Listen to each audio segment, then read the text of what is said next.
Hello friends, welcome to JLM-Starz. இன்றைக்கி நம்ம சேனலில் வீட்டிலே எப்படி பலாப்பழ பாயாசம் செய்கிறதுன்னு பார்க்க போகிறோம். இது ரொம்ப ஈஸியான டேஸ்டியான ரெசிபி. இது செய்கிறது ரொம்ப ஈஸி. வாங்க வீடியோக்குள்ளே போகலாம்.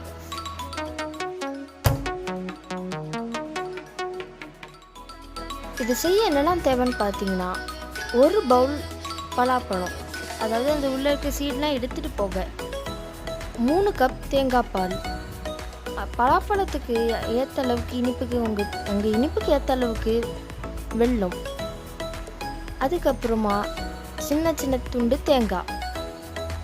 ஃபஸ்ட்டு ஒரு பாத்திரத்தில் ஒரு டேபிள் ஸ்பூன் இல்லைன்னா 2 டேபிள் ஸ்பூன் கிட்ட நெய் சேர்த்துட்டு அதில் நம்ம வச்சுருக்க பலாப்பழத்தை சேர்த்து அது நல்லா வறுக்கணும். அதாவது அது நல்லா ஒரு மாதிரி சாஃப்டாகிற வரைக்கும் இதை நல்லா நம்ம இது பண்ணிகிட்டே இருக்கணும். பலாப்பழத்தை இப்படி ரெடி பண்ணதுக்கப்புறமா ஒரு பாத்திரத்தில் நம்ம வச்சுருக்கிற தேங்காய் பாலெல்லாம் சேர்த்துட்டு அதில் நம்ம வச்சுருக்க பலாப்பழத்தை சேர்த்து நல்லா மிக்ஸ் பண்ணி விடணும். நம்ம வச்சுருக்க அந்த தேங்காய் பால் கொதிச்சதுக்கப்புறமா நம்ம வெல்லத்தை நல்லா கொதிக்க வச்சு அது மெல்ட் பண்ணி இதில் சேர்த்து மிக்ஸ் பண்ணணும்.